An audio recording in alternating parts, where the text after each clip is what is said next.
Hey yo, shout out to the top percent. That's you guys. I'm Rata Joey. And I'm Maxon. And this is another fun-filled episode of FutureSight. I'd like to say a quick sorry for not uploading in the last week or so. Me and Max have both been incredibly busy. I went to upgrade my computer and basically... Fried it. Well, yeah, it just wouldn't start for the best part of a week. It took me that long it took me like 5 days to troubleshoot and fix it. But it's back up and running. It's more beautiful than it's ever been. And Max in here has actually been recording for a secondary channel. Anyone who's interested in Cardfight Vanguard, if you'd like to check out Cardfight Central, just if you want to hear Maxon's sexy voice even more, just feel free to check them out. It's they've only been up for it's 5 days now, isn't it? It's almost a week or something, yeah. Yeah, it's like 4 or 5 days, and they've already got some great content up. They're planning to, bring even more to the fold as time goes by. Mm-hmm. So yeah, feel free to check those guys out. I suppose we get onto our own subject. Yep. With all that covered, let's move on to this episode of FutureSight. Today we're going to actually be focusing on different play styles. This episode's been inspired mostly by the streamed Top Cut match from Worlds. And there's the finals match. Yeah, the Top Cut finals match for Worlds. It might seem a little late to be talking about Worlds. That's why we're going to be focusing more on play styles and deck types, and see what we've really taken away from that and what we can really expand upon. Well, I actually build my list for Battle Roads. Yes, 2 days before the event. Because he's a pro. It's better than some. We know people who actually build the list on the day. It's not the most unusual thing in the world. True. I mean, I'm going to be running, Rogue anyway, so I'm going to probably bomb out. But anyway, on to today's subject of playstyles. Anyone who actually managed to catch the Top Cut matches may have noticed a huge difference in the playstyles between Harrison Levin and Igor Kosa, sorry. It's spelled Costa, pronounced Kosa. Mostly, it was the major difference I want to point out is the fact that Levin seemed to be playing a very straightforward, very linear playstyle of set up, take prize, try and take a prize as soon as the opportunity arises. Whereas Kosa was playing a lot more conservatively. As Kosa was actually playing, he was more setting up his board so he could say, yeah, okay, you have this prize this turn. I'll take 2 next. I'll take 2 in a few turns. You take 2 prizes now. I'll take 4 later. He just set himself up to have a much stronger board and basically give himself a much better mid to late game. Even in the starting turns, he would just try and get as many of his resources out as he could. He played very conservatively. And he didn't really push early game or anything. Just played it slow. Yeah, I mean that is actually one thing that we both noticed was towards game 3, because of his conservative playstyle. We were both actually quite concerned about the way he was playing. Also, because if it went to time, he'd most likely lose on prizes. Luckily, it didn't actually go that far. It didn't actually hit time or anything like that. But it was always a major concern. Playing so conservatively, you can fall behind early game because you're ensuring the strong mid to late game. Your early game can be kind of lackluster. Another real thing I wanted to point out though was with Kosa's conservative playstyle. Always makes me think of actually what happened at the end of game 1. At the end of game 1, Kosa was really betting on his Terrakion to give him his game. The only thing that was missing was just the fact that he didn't have that 1 energy. But he played so intelligently. He actually attached the dark energy to Terrakion, making Levin know that next turn that Terrakion is an option. You knock something out, I've got this Terrakion out option. So Levin eventually had to actually go for the knockout to claim his prize. And the only problem that Kosa had was just the fact that he didn't actually top the energy. The major point I loved about it was the fact that turn before Kosa's last turn in that game, it took so long just for the whole fact that Levin really didn't know whether he should take that prize or not.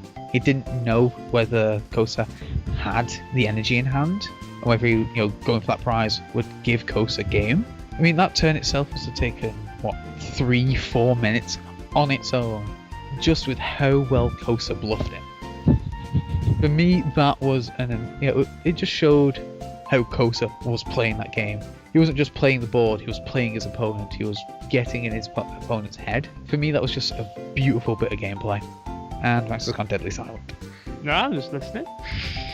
Yeah, sorry. I'm also looking for cards. It's like, but no, I understand. I think the move that really stood out to me in those whole 3 games was probably the first turn of game 1, where there was a decision. He could attach double colours to his Mewtwo on the first turn and probably go for damage, but instead he decided just to attach the fire energy, I believe, or something like that. Or as a fighting, probably. Fighting, yeah. Yeah, that makes much more sense. Yes, it does. And then just end his hand away, and that whole turn stood out for me. Just the fact he knew wasn't really attaching that double claws wasn't really going to net him a lot of advantage during the long game. Mm-hmm. I can see what you're saying. Mostly he returned the double colours just so he could actually draw it again later. Oh no, just so that if his opponent had a Mewtwo, it wouldn't mean he'd be on the receiving end of the most damage, it means his opponent would be instead. Oh yeah, I see what you mean. Yeah. I mean, that's actually the way I interpreted it when I saw that double colours go back. It's like, he wants it for his later game. He wants it. He doesn't want it now, he wants it later. So put it back in. He knows he's going to draw it. But the fact that the way they both played was so amazing. And one thing that did surprise me was actually the lists they were running. Harrison Levin was actually running the more conservative list out of the two of them. His was more like trainer teched towards having cards like Potion and other cards of that ilk. Potion and Energy Switch were in there, so he could actually manipulate his board better and keep his opponent just out of range of certain knockouts. Yeah. But Levin was the more aggressive of the two players. It struck me as weird that Levin was playing the more conservative list while he was a more aggressive player. Whereas when you look at Kosa's list, he was running the very aggressive mix. He had the Terrakions alongside his Darkrai's and Mewtwo, obviously, for the Mewtwo War. So he was obviously playing a more aggressive list, but he was playing a very conservative game himself.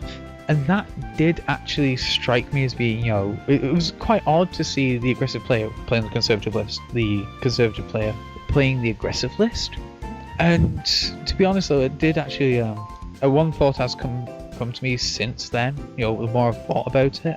And that does seem that, it seems that certain decks can be used in multiple playstyles, but other lists can't. I mean, I think the way that game really panned out really showed that an aggressive player can go the distance with a conservative list, but really it doesn't seem to suit the natural nature of the list itself. Whereas if you have if you have an aggressive build, you can still afford to play conservatively. You can still afford to hold back on your resources until you need them. Yeah. And then play them down slightly later. I mean, that did strike me as something quite interesting. It does just seem quite odd to me that you could mix up playstyles on certain lists but not others.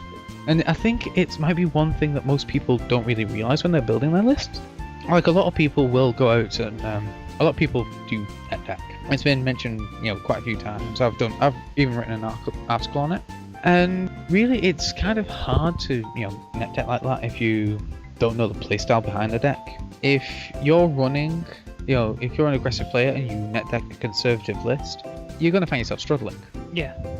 You say there'll be certain cards and certain texts in there that many people won't understand, but other players might feel that it suits that playstyle because it's a card that works in certain situations but not others, but just certain situations that person might see more often, or ways of using that card to gain an advantage in some way. True. It's mostly like the way of playing like energy switch in certain lists. At the beginning of the last format, sorry, we're about to go into a new format. At the beginning of the last format, the idea of playing cards like Potion and Energy Switch were so laughable. Like, you saw Potion in someone's deck, it's like, oh, they're a noob. But now suddenly it's become a very it's usable, acceptable thing. yeah, all of a sudden this card works. Potion is good. Energy Switch actually opens up plays. I mean, the first time I saw Energy Switch actually played in a professional list was back at the Manchester Regionals. I was actually just adjacent to the game where Tommy Roberts just like threw that card out there, and just, like the fact that he played Energy Switch, it blew minds. Nobody saw it coming, but it actually gave him the option to actually be able to manipulate energy on the board while still filling his bench. With that full bench, people would think, oh, we can't move his energy around, we can't drop the Shaman until I knock something out. You put yourself in a pretty confident situation. All of a sudden, bam, Energy Switch. The game's just changed for you. They have moved crucial energy, and you're now on the back leg again. I feel it's more of a surprise factor rather than the card itself. True. I mean, it does allow you to bluff your field because your opponent won't expect something like Energy Switch, and that's what makes it such a crucial card. It's the same with Potion. Now that Potion heals 30 and Darkrai damages the bench for 30, you can see the obvious counter synergy there. But one thing, there's actually one thing I do want to point out, and this is a big point that you always seem to turn to as well, is I think we need to actually point out the losing factor of Game 3 with Levin versus Kosa. Was it? Oh no, it was a Game 2, surely. I think it was Game 3, because later on he needed his second Shaman, and it was prized. But yeah, go on. No, that was Game 3, because he needed a second Shaman to do anything. Yeah, as I said. Yeah. I'm pretty sure that the game you're talking about is Game 2. No, wait. There was a game and someone lost because they decided to go for it for some reason. Yeah, I'm pretty sure it was game. I'm sure it was Game 3. It's the major move was when Levin actually used his Shaman to move all of the energy on his board onto Mewtwo to guarantee the knockout against the Darkrai. Except that Costa. Kosa had the energy on his bench. Well, no, he didn't have energy on his bench. He had the Mewtwo on his bench. So and basically, the problem, I think there's some context here. The fact that Costa did not have any kind of board at all. He had Pokemon on the board, but he didn't have any actual energy. He had nothing going anywhere. Set up. And his opponent was Levin, wasn't it? Yeah, Harrison Levin. Had like about 3. I think he had like 2 Darkrai's, a Mewtwo set up or something like that. Yeah, I think he had 3 basic energy on the field, 2 on one Darkrai, 1 on the other, and double colorless on his active Mewtwo. And it just feels like there was no need to rush for that win. There's no rush to kill that Mewtwo. We could have sent out the Darkrai, 2-shotted it, and just won that way. It's actually he invested all the energy to guarantee the knockout on Kosa's Darkrai. Yeah, but there's no point. I know, it's you said Mewtwo. If you didn't, I've not watched it, but I've not seen the match for a while. But it's like there was absolutely no need to do that. He could have waited and played the long game, especially when he was a match-up. True, it was a case of he basically put all his eggs in one basket and then threw it off a cliff. He had all of his energy on the board. So sure that Kosa did not have a double colorless, but I don't think any other player would have probably tried to risk it. I know, it was a huge risk. I mean, it was a case of you have double colorless, you basically dominate the next few turns, and that will give game, especially against a player like Kosa. I mean, if you say to Kosa, oh well, you can take all of my energy off the board in one attack, he's going to go for it. Yeah. He's going to remove all of your energy and basically put you, it was 3-4 turns behind? Yeah, definitely. And to be honest, it's like, don't get me wrong, Levin, he's a great player. He must have been to get to the finals at Worlds. You can't just walk in with a starter deck and get to the finals at Worlds. But the fact it was just a huge misplay on his part. I don't know if the stress might have got to him. It's like maybe he thought it was later. They'd been playing longer than they had. He thought it's going to come down to time. He needs to take those prizes. But the investment was just far too big. Yeah. I mean, as I said, it was basically I invest all my energy here, double colors, you win. And you don't really want to ever put yourself in that position. It still baffles me why he made it. I mean, I think everyone was shouting at their computer screens when that happened. Just Or like, shouting why at- are you doing this? I mean, both of us were watching it as a case of no, why are you doing this? Why? All of your setup, why? All of my why. I think it probably would have been hard for people actually at Worlds, because I assume that probably the audience wouldn't been able to react or say anything or whatever. And to see, like, if I'm sure his friends or family were there, and just to see him do such a move like that probably would have killed him inside. I know. I mean, to be honest though, as I said, Levin must have been, he must have been a great player to get that far. It's just, that just goes to show, I think even, it proves that even the best of us are going to make misplays. We're going to, basically screw ourselves over at least once or twice. Yeah. And to be honest, he was, in the World's Final. It was being live streamed to millions of people over, 3 different websites? 4 if you include Pokébeach, when they borrowed the embedded player. Was it 4? Yeah, wait.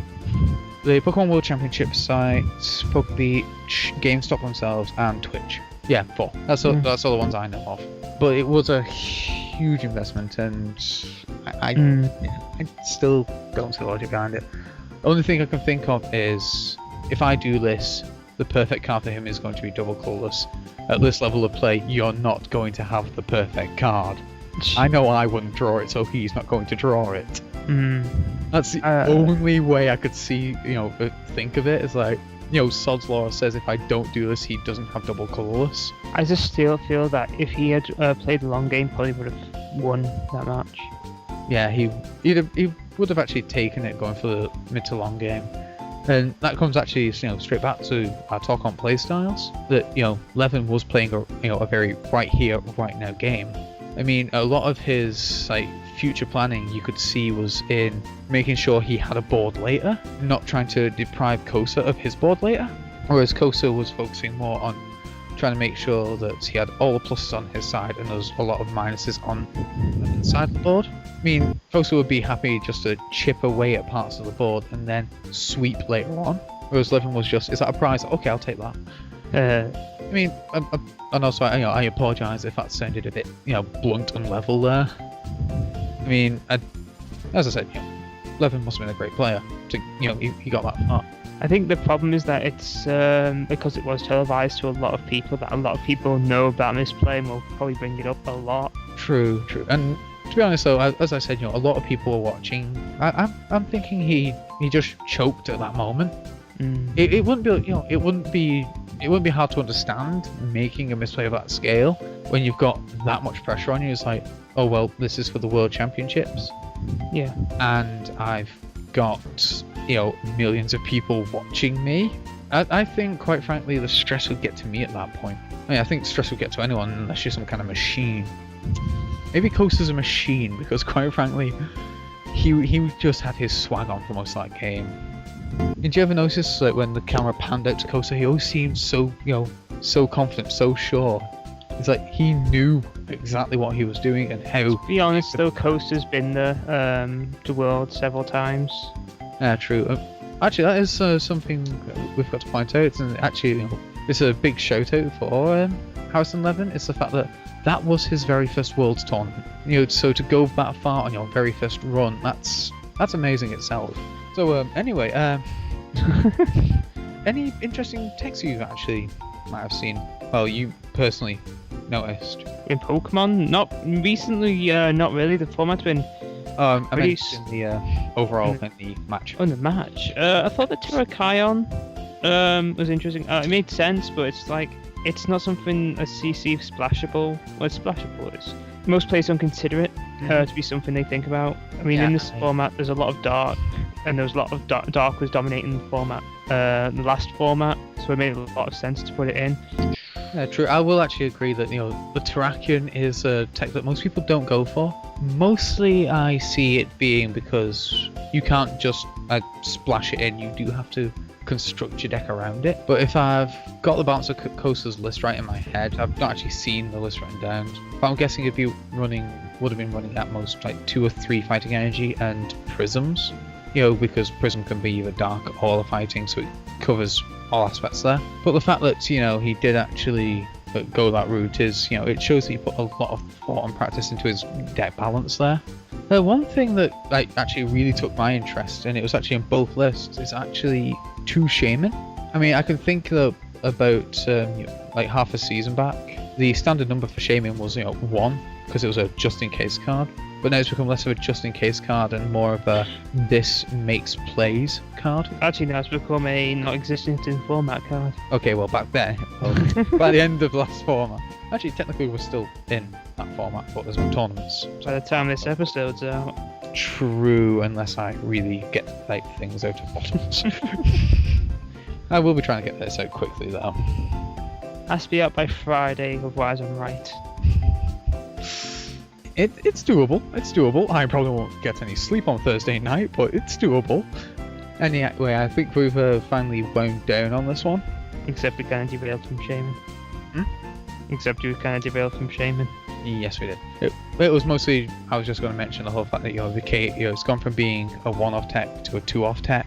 Mostly because, well, as I said, it used to be it's an option, it can make stuff happen, but a lot of people have turned around and realised that it's mostly a big play card now. Well, was a big play card then, so you didn't really want to risk it being prized at all. You wanted at least 1 in deck at all times. It's basically just basically what you said before about Tommy Roberts' energy switch. It's basically the same thing. It's a surprise factor, and Pokemon is really a game that doesn't have many surprise factors.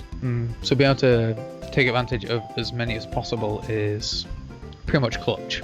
So that's actually been covered. Well, time to sign off, I guess. That'd be a plan. Until next time, I've been Rata Joey. I'm still Maxim. If you like what you've heard, don't forget to rate, comment, and subscribe. And until next time, stay in the top %. Titch.